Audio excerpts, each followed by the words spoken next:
Hello, welcome back to Cracking the Cryptic. Now, when we were in Stratford, meeting real people, having a live episode of Cracking the Cryptic, just at the end of last month, it was fantastic fun, and it was great to talk to a lot of people.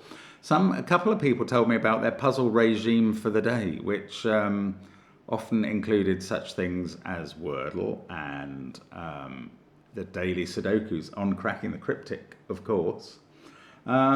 But in two cases also included One Up, a puzzle I think we may have introduced you to.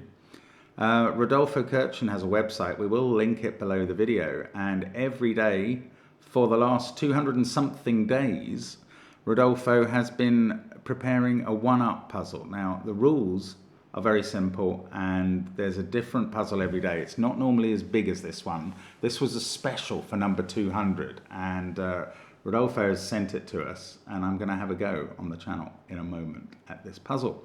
Now, of course, if you want a puzzle regime, you couldn't do better than have our apps, for instance, which are a fantastic addition to anybody's library of puzzles. There's so many apps, including now Fog of War Sudoku, so do think about that.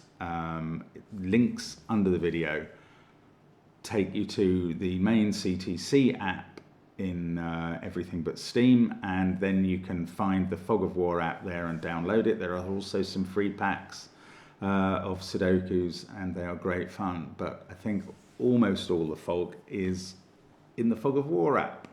And if you're on Steam, you have to use the individual app, I believe. That's the way it works. So those are brilliant. We've also, of course, got loads of puzzles on Patreon because of the Skunkworks rather fantastic Duality 2 pack, which is the November monthly reward. You can find at least 16 puzzles there. Great fun to be had working out the puzzles with individual symbols that are used for at least two parts of the rule set each time. That's the nature of the duality. It's very clever. And there are some really, really good puzzles. We do recommend it highly.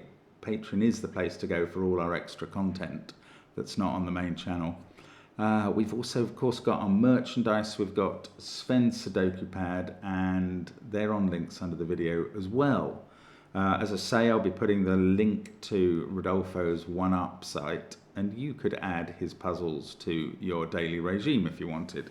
Now, bear in mind, what I'm going to be trying to do is a more difficult version of the normal thing. So I think normally they're a kind of tea break length puzzle, but this one is 1 up 200, and the rules are the same as for all Rodolfo's puzzles. We're going to fill all the white cells in the puzzle that aren't already given numbers in each across and down segment of length n. So that's an across segment and that's a down segment. Those have different lengths. But for length n, that's 4, and we have to place the digits 1 to 4 once each, which is a bit like Sudoku or maybe Kokoro. Bars divide segments, and in this puzzle we need to use 0 as a digit to represent 10 for the answer check. Wow, there we go. This grid is 10 by 10, I will tell you. Which I think replicates what Rodolfo did for 1 up 100. But anyway, I am going to restart my clock and say, let's get cracking. So it's always best, I think, to start with the short segments. This has 1, 2, 3 in it, and there's already a 3 in the top row segment, the across segment. This is a 1, 2, 3 as well, and we can fill them in. But then it gets harder. This is a 1, 2, 3, 4, and we don't know which digit is which. I'm never scared to pencil mark. This is a 3 segment going across. And we don't know much about that. Now, this row has the short ones. So, yes, we can fill in 3 in this piece because it has to be there. That 3 and that 3 are looking at those cells, which are 1 and 2. That's a 1, 2, 3 group. These are from 1, 2, 3 as well. Now, what's this done to, oh no, first of all, a 5 cell segment. Look, a 1, 2 pair. And this is where we can make progress and where pencil marking Oh, the drill man is back. Where pencil marking might help with that 1-2 pair there. I was going to look at this. We've got 1, 2, and 6 to place in this column. Here we've got a 5-cell segment. I really am focusing. Oh, look, a 3-cell segment I hadn't spotted. I really am focusing on the short segments. It's got to be helpful to do that, I think. 1, 2, and 4 up there. The trouble is, I'm going to have to branch out in a moment and look at either longer segments. Well, no, there is another approach we could take. The rules mentioned that we should use 0 in this puzzle to represent a 10. And there is one 10 in the grid, but how many 10 cell entries are there? 1, 2, 3 going down. 1, 2, it's got to be another one, 3 going across. So there are 6 10 entries. The 10s that go in this puzzle can only go in the overlaps. And I'm just going to memorize and then highlight. Oh no, I'll tell you what, I'll take off the non-overlapping cells. So we'll just be left with the overlaps between those 10s. Obviously the reason that 10s can the number 10 can only be written in the overlap is no other segment is long enough to have a number 10 in it. Right, we've got to fit 3 10s in here. We're already given 1, and there can't be another 10 in that row or column. We've got to get 2 more 10s in the grid. Clearly, they can't be looking at each other and using that cell or that cell with a 9 in. So these 2 are the 2 10s. And that might actually be a slightly more profitable way to go about it. Now, if I think about 9s, I'm actually just scanning the original little digits that have been pencil marked. I think this is the way to go. So there is already a 9 in this one, so let's forget that. Let's highlight this and this. I think it is the same group of, I don't think there are any 9s that aren't 10s in this puzzle is what I was trying to say. So there are 4 places remaining, 4 entries remaining that are going to need a 9 in somewhere. And therefore we're going to need 2 9s to cover 2 entries each. And they've got to be in the overlap cells, which are here, and they mustn't see each other. So those 2 are 9s. I think that's straightforward. Now, when we get to 8s, there are other things getting added in, aren't there? Because this is an 8, and this is an 8. So, and there are no 8s. There are no 8s given in the grid already. So this might not work, but I'm going to try the same technique.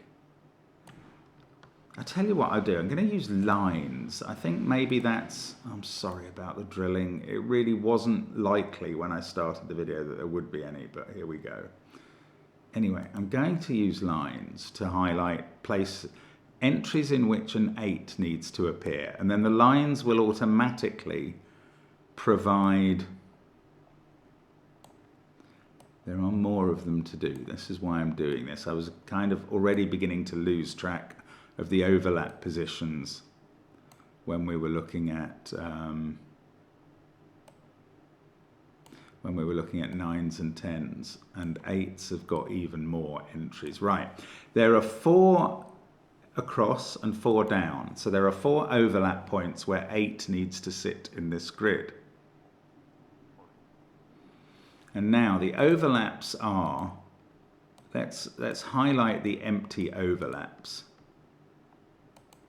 Oh, there's only 1 in column 3 here, where there's only 1 position the 8 can go in that column. That's the way to look at it. Now, that then leaves, we've got some variability. I'm afraid that doesn't work after that 8, because there are alternatives here. If this was an 8 in row 3, column 6, then there's 2 options for putting 8s in down the bottom. And if that's an 8, there's another option possibility. Okay, that didn't go any further. And now I wish I didn't have the lines in the grid.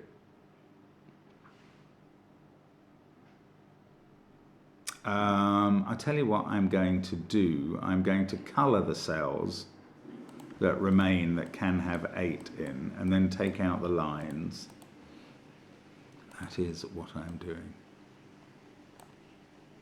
Even if it's a bit laborious, I think it shows a decent way to attempt what is quite a difficult puzzle, I believe. So, I mean, I could do the same with, no, there's yet another couple of 7s. Although we've got one given 7. I don't want to do that. I want to work on the small digits again.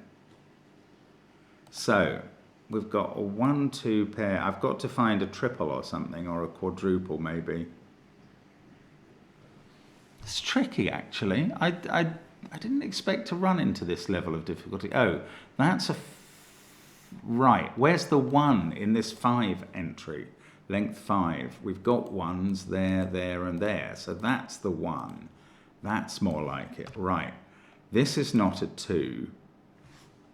This is not a 5. And this is not a 3. That's very annoyingly neatly disposed. Is that really... That's all I can do there, is it?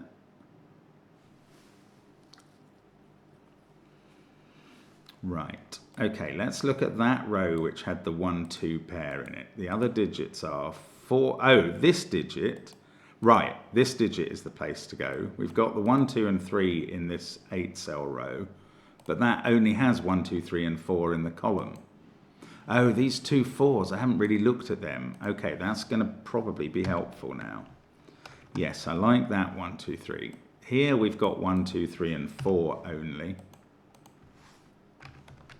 I don't know that I can go beyond that yet, but this is a 1, 2, 3 triple in a 10 entry.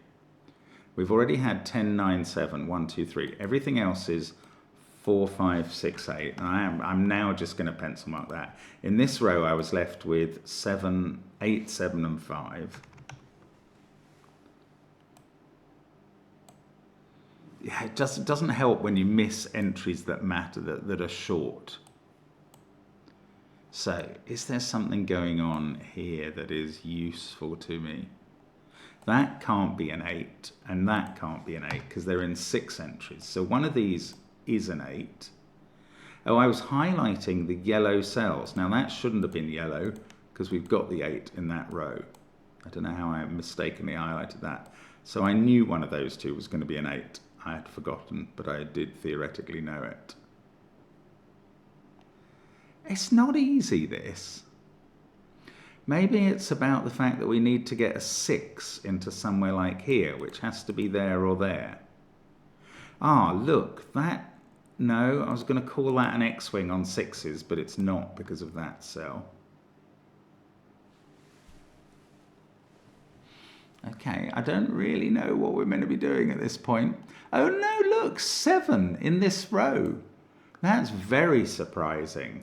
7 only has 1 entry in this row because those 2 perimeters are 6 possibility, are 6 cell entries. So that's a 7 and that's not.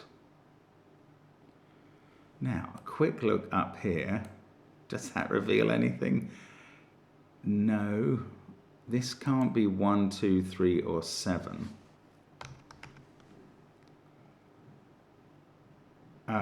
No. Is that... Okay, what was left in this row with the 7? 1, 2, 4, and 6.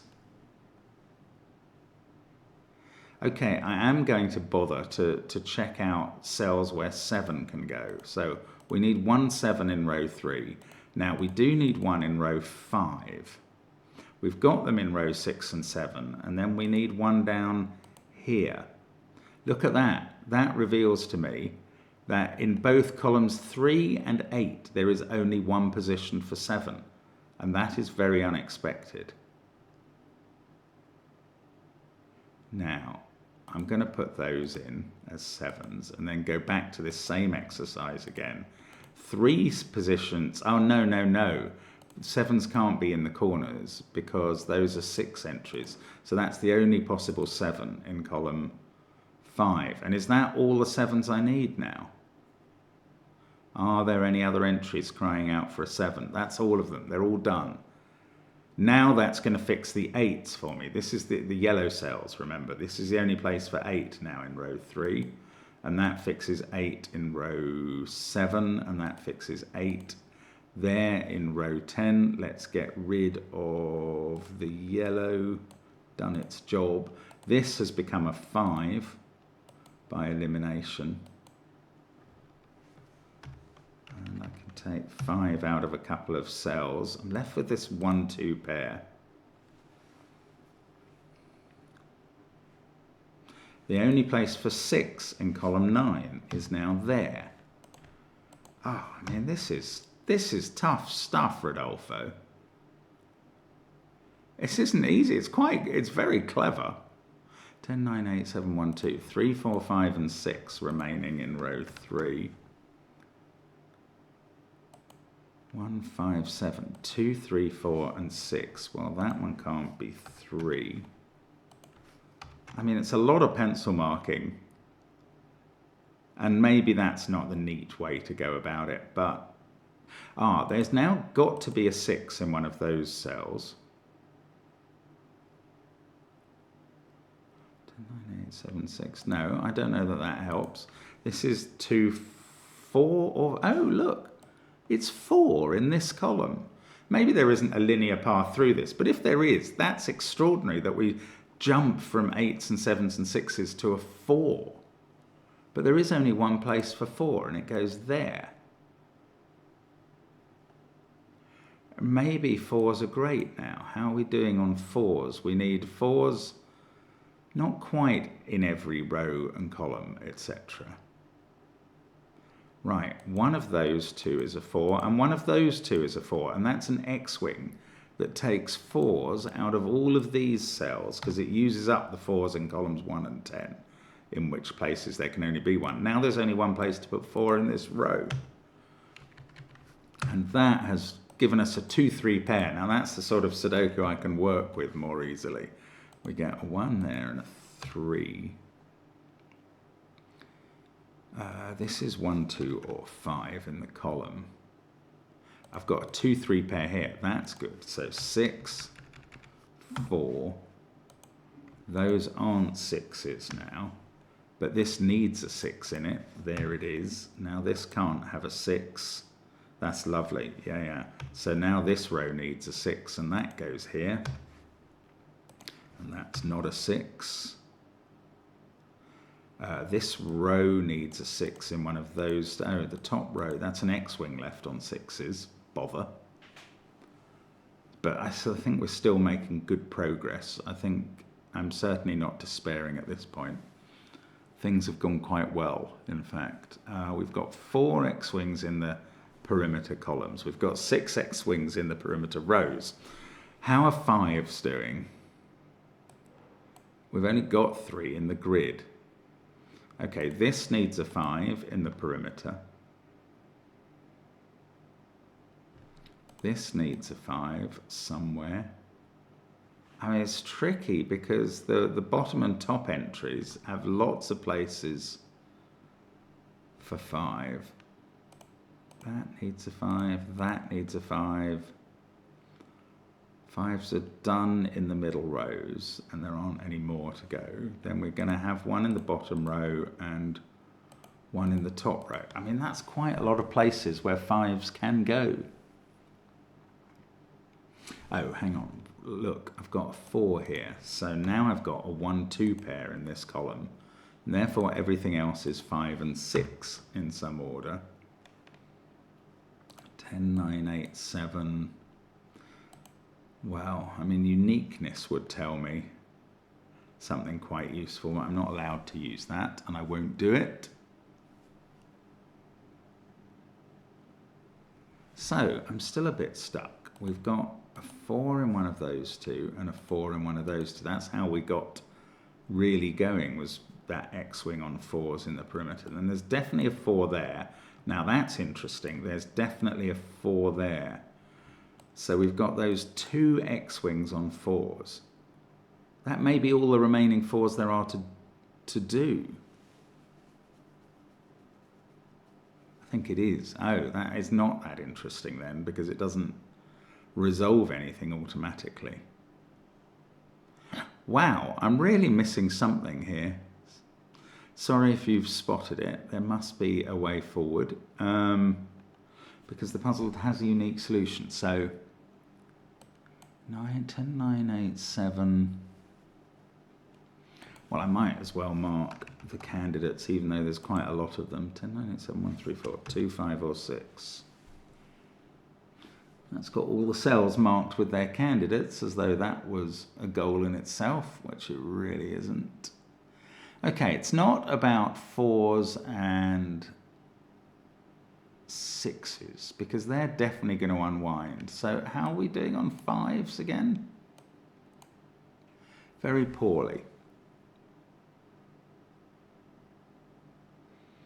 And maybe that's my own problem. Okay, I'm going to highlight all cells which have got a potential 5 in. See if we can learn something about those now. Have I missed any? Don't think so. That looks like it. Now, what is that teaching us? Is there an X-wing somewhere?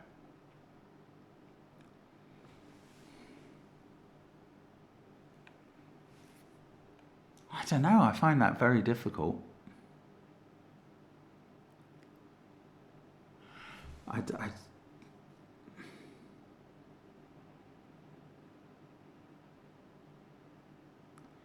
mean, you can see, okay, I'm going to colour those cells. You can see places where if this was a 5, then the 5 in the across entry here is there. That's going to leave an X-wing of 5s in the top and bottom entries. And that's going to mean both of those would be 5s. That somehow didn't work. So I was postulating 5 there. Oh, no, I was wrong about the X-wing. Yeah, it didn't work because it didn't even add up. If that's a 5, then, well, I don't know. That doesn't actually carry across anywhere. No, that doesn't work. I don't know. Maybe it's not 5s. Is it? I mean, I've looked at 4s. They came to, is it 2s? Am I really meant to be able to figure this out from 2s? We've got, oh, maybe if I colour 1s and 2s. Okay, let's get rid of that orange colouring. Colour 1s and 2s against each other. My goodness, that might actually be it. No, let's not start there. Let's start here. Purple, green, purple. Now, one of those is green. I don't know. This doesn't feel like it spreads from there. Maybe I need to be much more selective about where I colour 1s and 2s, but there aren't all that many cells that are only 1 or 2, which would be where the colouring would really come in handy.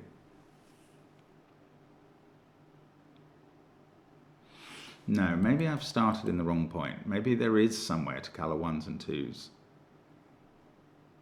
This is very surprisingly difficult, actually, I have to say. It's very clever. But I wasn't expecting it to be this hard. I may have missed some key insight that really is going to get things done. But if I haven't, then I think this is quite a colouring exercise. Do I colour 1s, 2s and 3s? I just don't think in a two-dimensional puzzle I can really colour them against each other. By two-dimensional, I mean there's no cages or lines through diagonals or anything like that. There's only across and down. And that's going to make it hard to really find any points of differentiation. Oh my word, this is getting very difficult. I'm maybe thinking too theoretically. I just need to think practically. Got that 1-2 pair, so this would colour to the same as that.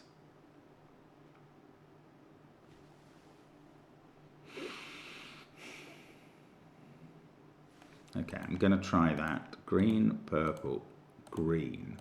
Then one of these is purple. If it was there, that's green. If it was there, that's green, that's purple. Is that good? I haven't got them linking back to see things that these see. Oh, that is definitely purple now.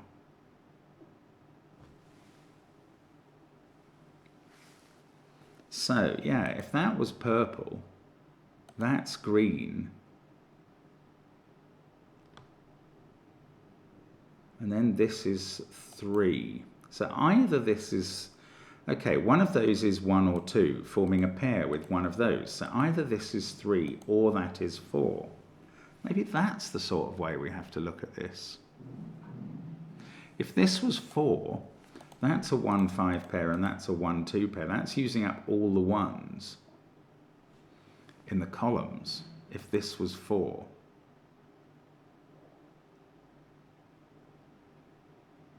It's going to be something like this, isn't it? That would make this 4. And that would be a 1 or a 2. We'd have all kinds of 1s and 2s around. That's how I got onto this. But either that is a 4 or this is a 3. That's what we worked out here. So if this was a 3, it doesn't do much in the column. It takes 3. Well, okay, that puts a 3 here in the row, surprisingly. That puts a 3 here in that row. That puts a 3 there. It's doing more than I expected. Oh, look, it's that simple. There's only one place for 3 in column 10. Oh my goodness, look, if you spotted that 1, 2, 4, 5 quad, hats off to you. I didn't. Now I can colour, can't I? No, I just look at the 1, 2 pair here and I write in a 4 and a 5. That's what I do. Oh, wow. That was hard. I think we're going to cruise through now. I mean, I'm famous last words, but I honestly think there are chances. That's become a 4 in the row. I've still got the, oh, that's a 2 because of the 1 I got. Right, so now I can do 2. Then I get into my colouring. 1. So the colouring didn't really do that, but finally led me to this column, which had all the information I needed. Now, what is this? It is not anymore 1, 2, or 5. In fact, it is the only place for 3 in the column. That's what it is. So that's a 6, 5, 2. This is definitely going to unwind everything now. But that was a tough puzzle, Rodolfo. Very, very well done, if I may say so.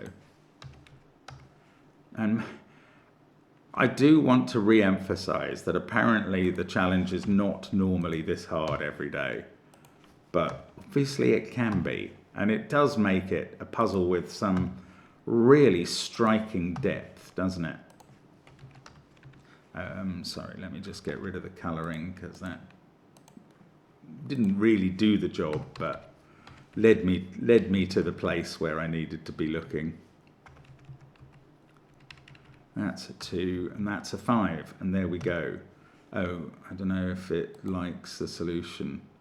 Oh, the puzzle doesn't conform to standard rules. Okay, by the time you solve this, it will be in a form in which you can input that solution and it'll tell you it's right. That's what I'm telling you. But that's a very clever one-up puzzle. Maybe I was a bit slow not to see the quadruple down the final column, but I think that was difficult. Thank you very much for watching. Watching me struggle with an unusual one. And we'll be back with more Sudoku tomorrow. Bye for now.